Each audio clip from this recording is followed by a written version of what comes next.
Good afternoon, everybody. Thank you for being here. As you know, we had the tragic issue yesterday, and we wanted to try to give you as much information as we can. We have a couple of speakers. But before I do, I just want to acknowledge and really thank. I mean, this is a very tragic situation where people are coming together, and all the support and the kind words, and it's about helping the families.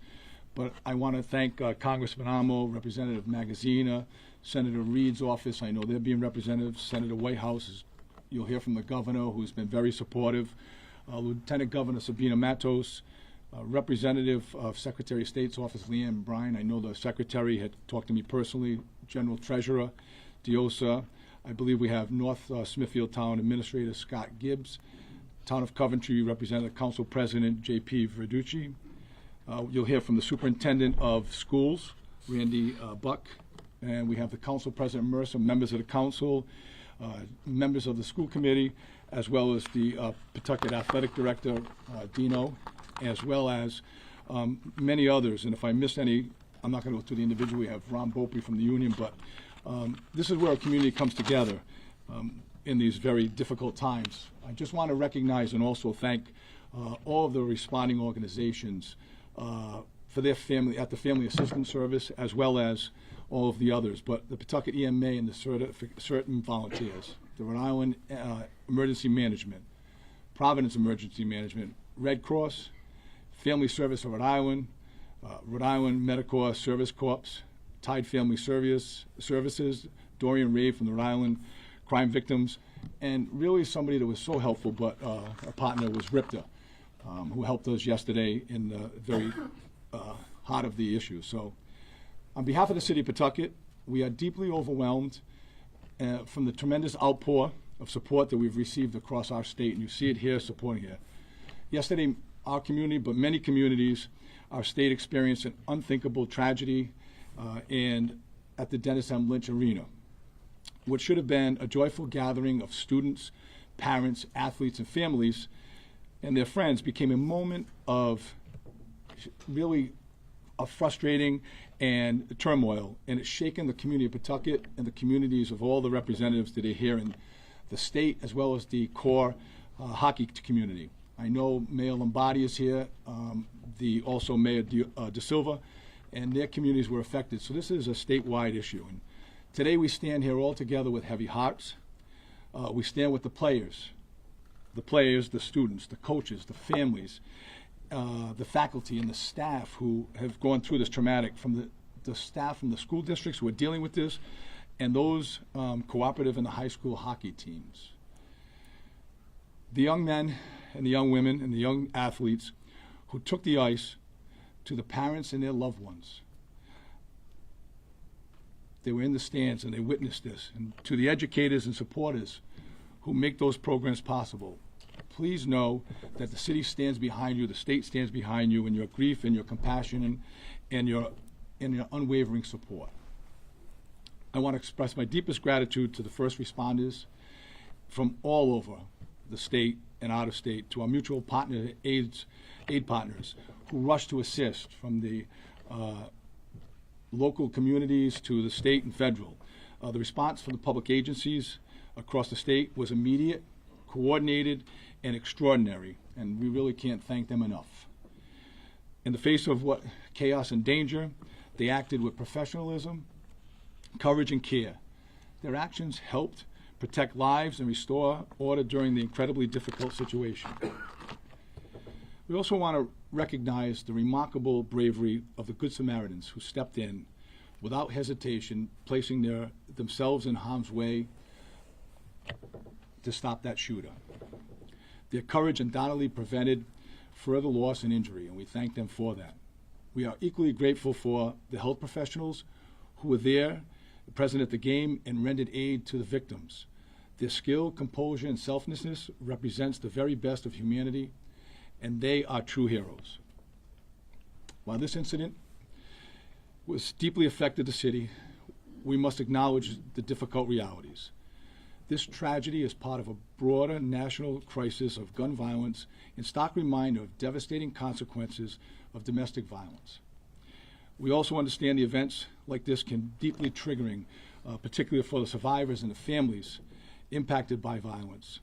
If you are struggling, please seek the help and support you need, and the governor will be talking a little bit about that. We recognize that the emotional impact of this event will not fade away overnight, and grief, fear, and confusion and trauma are real and they are lasting. Mental health support services are available, and we encourage everyone and anyone that needs them, that are affected directly or indirectly, please reach out. No one should feel that they must navigate this alone. Our city remains committed to clear communication, to supporting those impacted, and working closely with all of the law enforcement partners as the investigating communities continue to investigate. Pawtucket is a very strong and resilient community. We will learn from one another. We will support one another, and together we will get through this. I now would like to take a minute and turn it over to the chief, who will give you a brief update as to where the investigation stands. Thank you, Mayor. Thank you again for coming. I know this is our third update since yesterday within a 24-hour period. What I can tell you again from yesterday is about 2:30 yesterday afternoon, Pawtucket Police received a call for an active shooter at Lynch Arena. Once we received that call, the police responded within 60 to 90 seconds. What we learned was that there was an individual suspect inside Lynch Arena that had fired upon family members. What I can confirm now is that the suspect was Rhonda Dorgan. His date of birth is July 15th of 1969. One of the victims was his ex-wife, Rhonda Dorgan, and also his son, adult son, Aidan Dorgan. Rhonda succumbed to her injuries on scene at Lynch Arena, and the son, Aidan, succumbed to his injuries after being transported to the hospital. We have three other individuals, Linda Dorgan and Gerald Dorgan, which are the parents of Rhonda. They are at the hospital now. They are in critical care, and we continue to receive updates about their status. The final victim was Thomas Geruso. He is a family friend of the family, and he is also in critical care at the hospital, and we continue to monitor his progress. What I can tell you is that they were all at the event for a son, a juvenile son who was playing hockey. It was their senior night, and there was no expectations or any indication that there was going to be any type of violence yesterday at the arena. I can tell you that individuals on site, several bystanders, I would say that probably whether they have been family or friends of the individuals playing hockey, stepped in, they intervened, and at least 3 bystanders were able to circum the suspect. At that time, the suspect did reach for a second firearm, and he did inflict a self-inflicted gunshot wound, which is what he succumbed to on scene. I can tell you that there were first responders on scene outside of Pawtucket, several nurses, several firefighters, and they also rendered aid to the victims until fire personnel responded. Once police responded, obviously we were met with a tremendous amount of people exiting the arena. We were able to make entry, and we also rendered aid to those individuals until they could be transported to the hospital. Central Falls Rescue and Pawtucket Rescue responded, and they also rendered aid. What I can tell you from what we've learned so far is that this individual had responded to hockey games in the past to watch their son play hockey, and that this was not unusual for them to respond to watch a hockey game. Again, there was no indication from the family or friends that any violence was underway or that they were in fear of this specific individual. What I would like to say is obviously the investigation is ongoing. We continue to look into maybe what the motivation was. We're not sure at this point what the triggering event was that happened yesterday. We are conducting several search warrants at this time, looking for additional information. We have reviewed several videos, both internally because it was a sporting event, so Live Bond was streaming that event for the families. We have also witnessed and we've combed through videos of parents that were videoing their individual children playing the game, which of that they love. So we have been kind of streaming through that to make sure that we're getting a clear picture of what happened. We ask that any video that may not have been forwarded to us is forwarded to the police department. We also ask that information that's coming out only come out through, obviously, the Pawtucket Police Department in the city of Pawtucket. We will be the ones that are pushing out the facts to you. So if you have questions, again, we ask that you reach out to us specifically and not to rely on social media posts. Those posts that we putting out there are not necessarily accurate, and they're trying to spin a story in a different way. So we ask that you rely on the information that we're giving you. What I also can tell you is, again, we worked with several community events. We've worked with our local partners, our state partners, our federal partners. There was a lot of outside help that showed up on the scene. I can tell you right now we have individuals working in another state with the FBI trying to assist Pawtucket in search warrants that we have ongoing right now.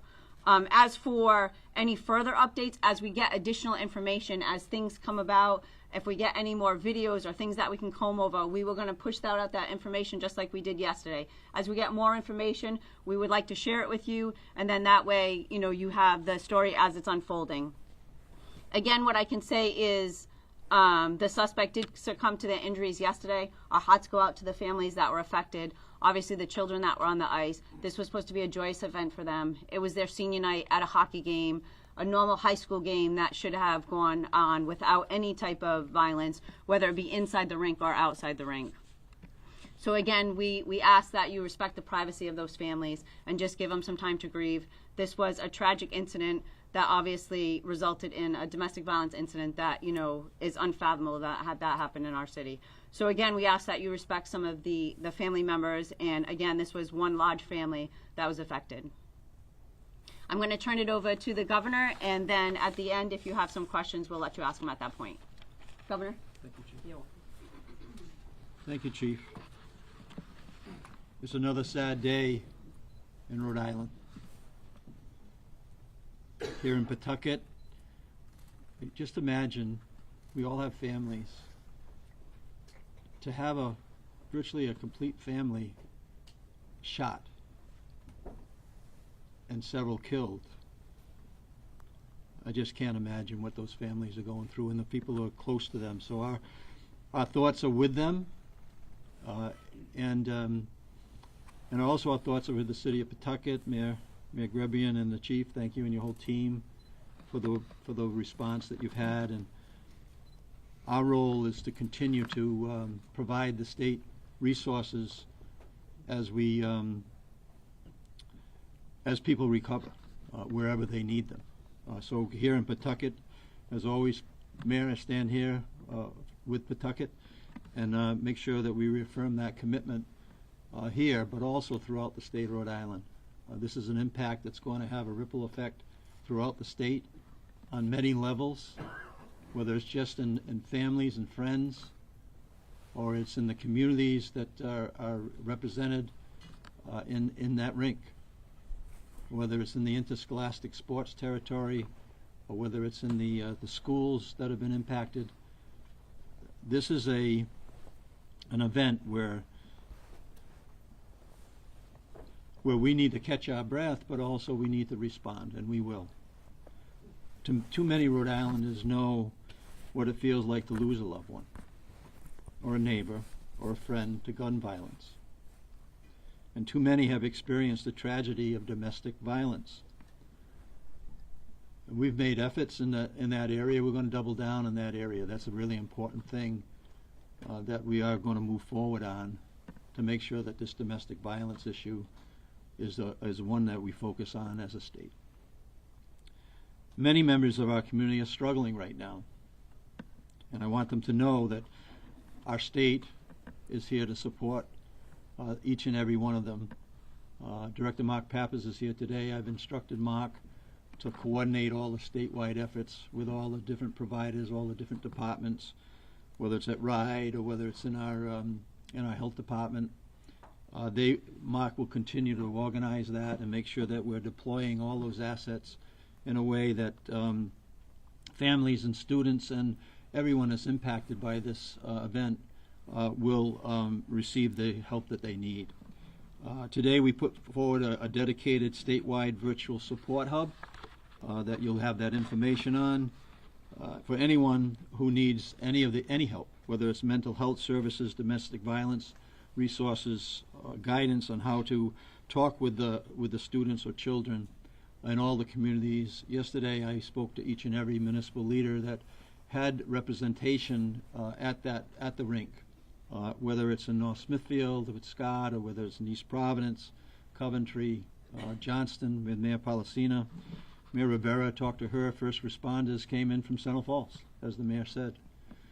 This has got a ripple effect that's going to impact families all around the state of Rhode Island, North Providence included in particular. So we're going to stand with the people in the state, and we're going to provide the resources in a difficult time, but that's our job, is to make sure that we're doing that, and we will. People who need help, they can go to governor.ri.gov/support-hub. That's governor.ri.gov/support-hub. They can see all the resources that will be available to them, and we'll continue to be on the ground, making sure that we're doing everything we can to make sure that we respond in a compassionate and thoughtful way. With that, I'll let Commissioner Infante Green come up and speak about the issues that are impacting the LEAs, all the education, all the students in the state. Thank you, Governor. Thank you, Mayor, for all the work. My heart is with the family and students who were impacted directly or indirectly by the shooting at the arena yesterday. Rhode Island is such a small state that the impact of this violence is being felt by all of us, especially students across our state. School and sporting events should be a safe place, a place of joy, a place of unity. Because we're so small, we know someone that was impacted by this tragedy, either directly through that person or somebody that was a spectator, but this has impacted our entire state. The unity that we saw when spectators came to support is the unity that we have in Rhode Island, especially at our sporting events. We are one. So we want to thank them, and we want to continue to move as a community. So I say to the students and the families that are listening, we are here. We're here to support you. You're not alone. Just because schools are closed this week, we are working, all of government is working to support you. There's a community of people here for you. If you need help during this hard time, and any of you that have seen the video, just by watching what happened raises our anxiety. Ask for help. If you need immediate help, please contact 988, the Suicide and Crisis Line. You don't have to wait to go back to school.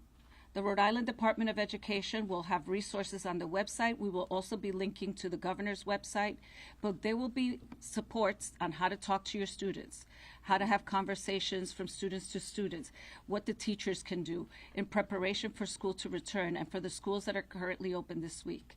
There will also be other opportunities throughout the state to come together to have conversations.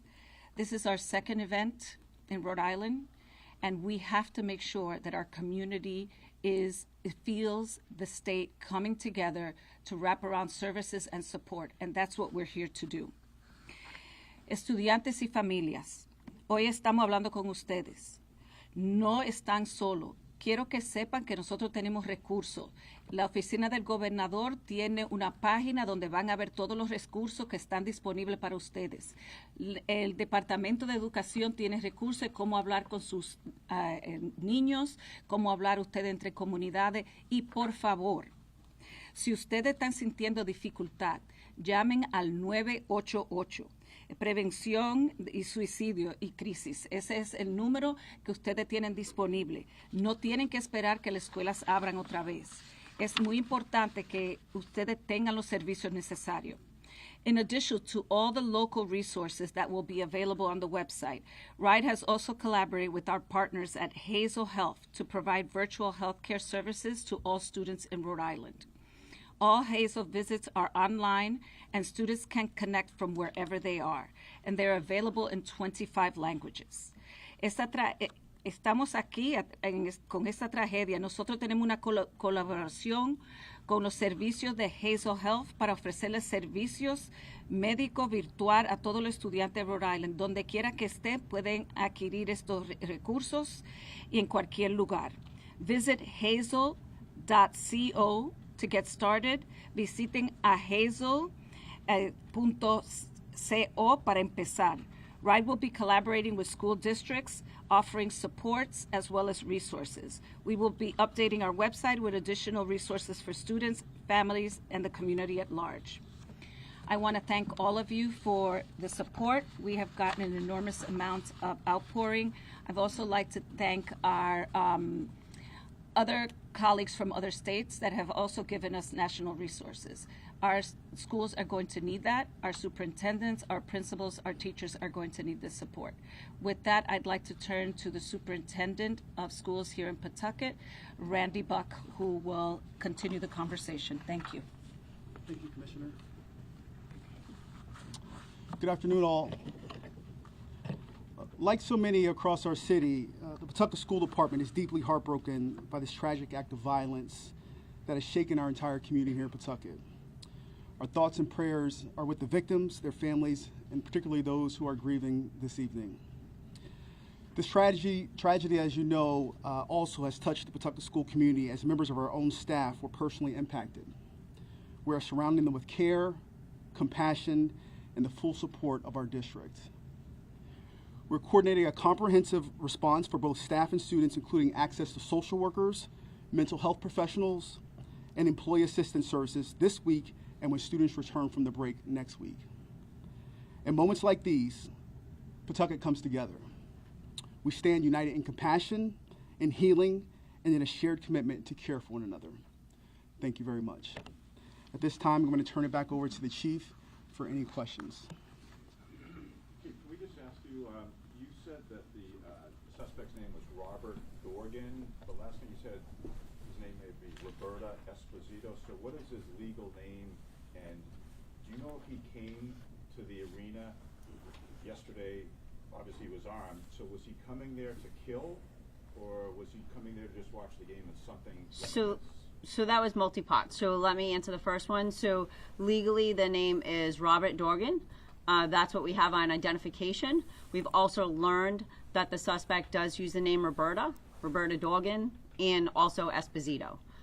Again, we don't have a motive as to why the shooting happened yesterday. We can tell you that he did have 2 firearms on him. He was seen entering the building. He was seen leaving the building and then re-entering. We're not sure if he had them on him in the initial entry or not when the second time he went in. We're not sure about that. Chief, was there a confrontation between the shooter and the family before the shot? There was not. Was there any conversation between them beforehand? So whether that was in person or through messaging before the game, was there any? So what I can say about any conversations with the family, again, is that the family there that was sitting on the bleachers was affected. Some are still in critical care, so we're still gathering that information. From the video, it doesn't appear that there was any conversation or confrontation between the family before the incident happened. Chief, was Robert Dorgan living in Rhode Island? At this time, we have no indication that the suspect was living in Rhode Island. Do you know if the guns were purchased legally, and if so, were they purchased in Rhode Island? So the firearms were purchased legally, and we are investigating that with ATF, and we will release that when we have that information. Does the At this suspect- point, could you let me finish the answer, and then you can ask the next question. As soon as we get that information, we will release it. Was there any security in the building, and do you think there should have been? So as for sporting events, anything like that, if Lynch Arena felt like there was a need for it, they would have reached out. There was no indication that there was any type of violence that was going to happen at the event. Like I said, it was a high school hockey game for a co-op team, actually 2 co-op teams, so multiple jurisdictions were affected. There was no indication that there was going to be violence. This individual had gone to many hockey games in the past. There was no past experiences with violence at any of those hockey games, so there was no need for police presence at that time. Can you tell us where the search warrants are being conducted? Not at this time, no. I have a question maybe for the superintendent. Is one of the victims, Mr. Druso, the same one that's working at Shea High School? Is that the connection there? So out of respect for the family, I'm not going to confirm that. But again, like I shared before, it has impacted our staff members. So I don't want to share that information at this present time. But thank you for the question. For the chief, we've seen reports that the suspect had a license to carry at some point in Maine. Did he have a license to carry in Rhode Island? And what were the types of firearms that he had on him? So what I can tell you for the 2 firearms we recovered a Glock 10mm, and we also recovered a SIG 226. Those are handguns? Yes, that's correct.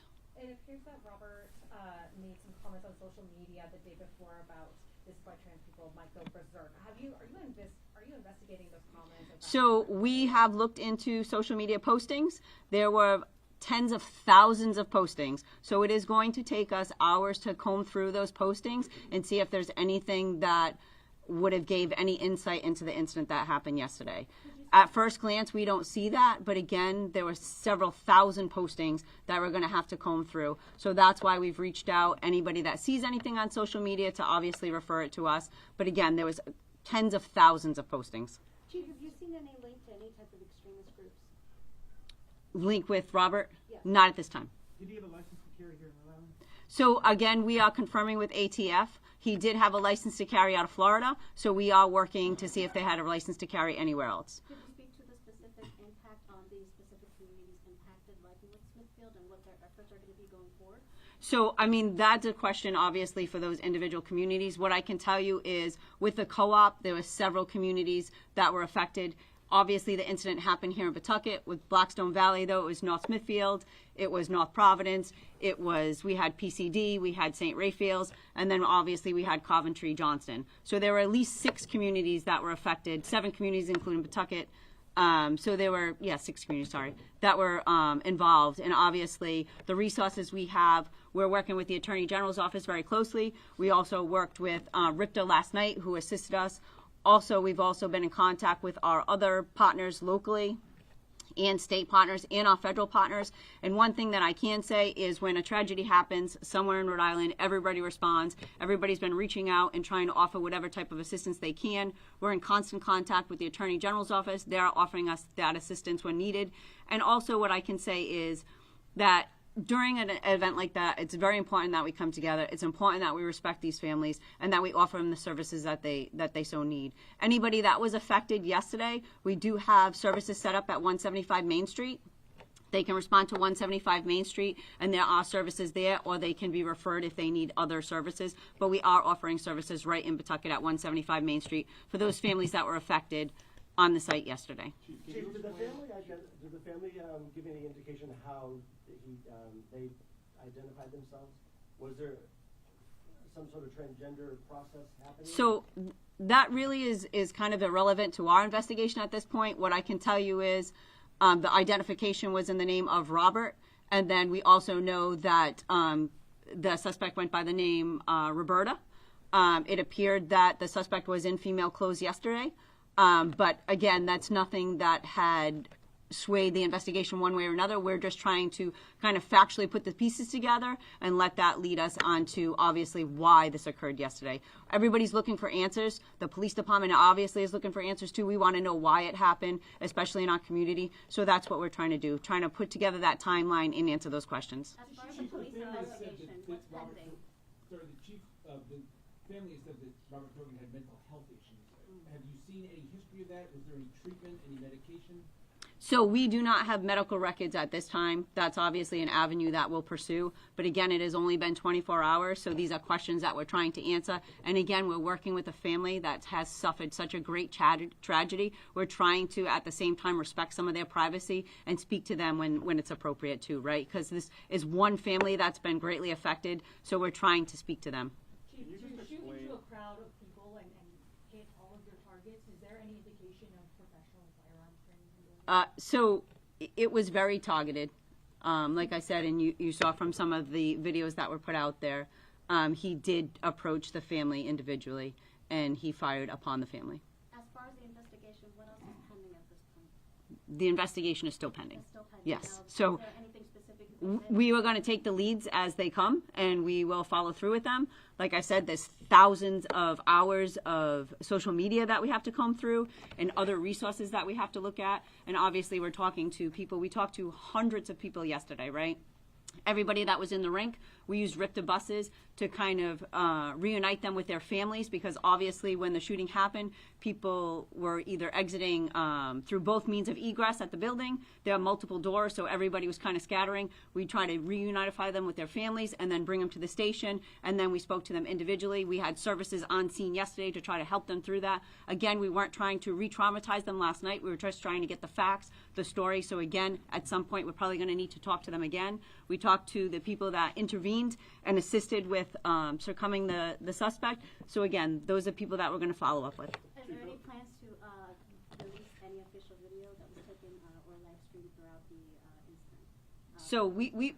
So the police department would not be releasing video of the incident, the live stream. That was up live stream through Lynch Arena through Live Barn. And again, unfortunately, that was a normal school event that they were live streaming it so that people could enjoy watching their kids play hockey, right? That was the point of it. It was not so that we could kind of put out this tragedy all over social media, right? So I ask that you respect the families that have to relive this. Every time somebody reposts that, these families are being re-traumatized. So I ask that you not do that. But again, the reason for the live stream was that families could actually enjoy their kids playing hockey. Is Dorgan known to police, and have police gone to the house before for previous incidents? So in Pawtucket, he is not known to police. There were some contacts throughout the state, but nothing that would indicate any type of violence. He was certainly traveling throughout the country. Are there any indications, any law enforcement hits in Maine and Florida and other places where he lived?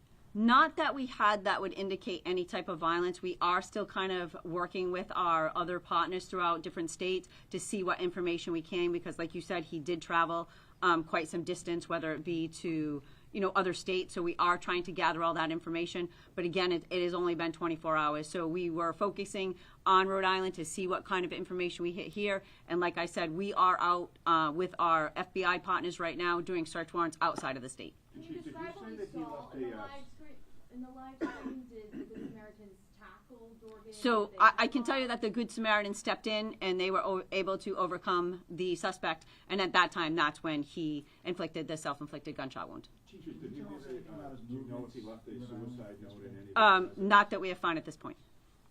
Can you tell us anything about his movements prior to the shooting yesterday?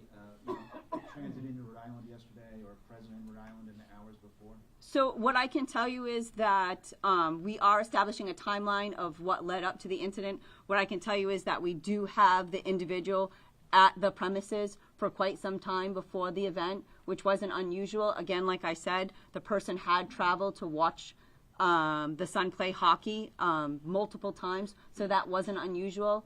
Again, we said we saw him enter the building, exit, and then re-enter. So we're trying to put that timeline together. But again, it wasn't unusual for the person to respond and watch them play hockey. Where was he living as of yesterday? So that is what we are trying to confirm at this time, but not a Rhode Island resident. Chief, apart from the event, there were some incidents, I think, with some family members about 6 years ago. Has there been, as far as you know, any contact or any issues with family or anybody else since then? I didn't say that. I'm sorry. I don't know where you got that from. Well, I guess there are court records that he had some run-ins with family members and accused them of assaulting him, including the father-in-law. Not here in Pawtucket. Anything since then?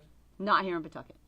So the incidents that I think you're referring to was he was a victim in another community, but nothing that I would say, again, would make us question whether or not he had any violent tendencies. So the report you're speaking to is, again, he was a victim. Aside from the investigation, a lot of questions parents have is what kind of conversations are being had for future games. Games will be going on throughout the year. So is there a plan? Is that something different communities are thinking of right now, or in Pawtucket even? So in Pawtucket, we have a very strong community policing unit. Our community policing unit works very closely with the superintendent's office. We are in constant contact with them. We have individual SROs in our middle schools and in our high schools. We have our CPU offices that attend events. They attend it on their own time. They participate in them. Some of them have even volunteered, coached it in the past. So we are very actively involved in our events and in our youth events within the community here in Pawtucket. And again, the superintendent can attest to that. We have a very good working relationship with the superintendent, and we have a very large community policing unit that is very integrated within the schools. And once the arena opens up again, there's going to be more stringent measures to ensure that there's no guns in the facility. Am I correct? That'll be a conversation, yes. Chief, can you just talk for a minute? This is the second mass shooting in Rhode Island in 2 months, and that must be horrible to get that phone call. As the police chief, your job is to serve and protect. Can you just take a second and tell us how you're doing and what this is like for you, taking the game face off of the investigation? Just as a person, as a parent, as a human being, people are reeling here. So as a parent, obviously that hits very close to home.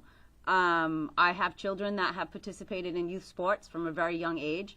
I've watched live stream. I've watched their sporting events, obviously during COVID for that period of time. So that does hit very close to home.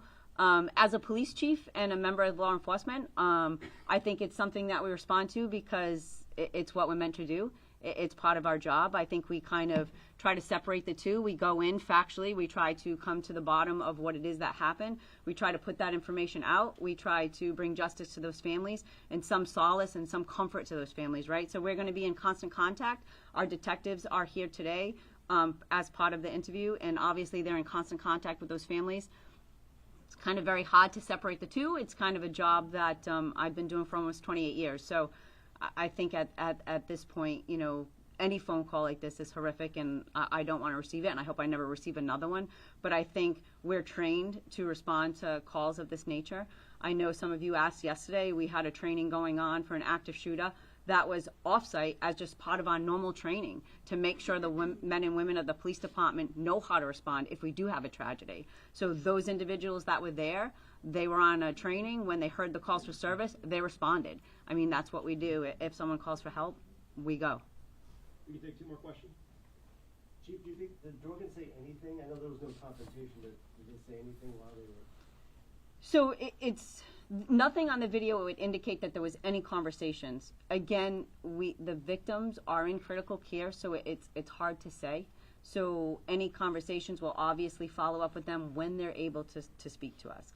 But as far as we know, there was not a conversation nor a confrontation between the family and Dorgan right before the incident. Do you think it was planned? Again, we're trying to establish motive. I don't know. Thank you, Chief. Good. Thank you. Thank you, everybody. Gonzalez. Gonzalez. Thank you, everybody.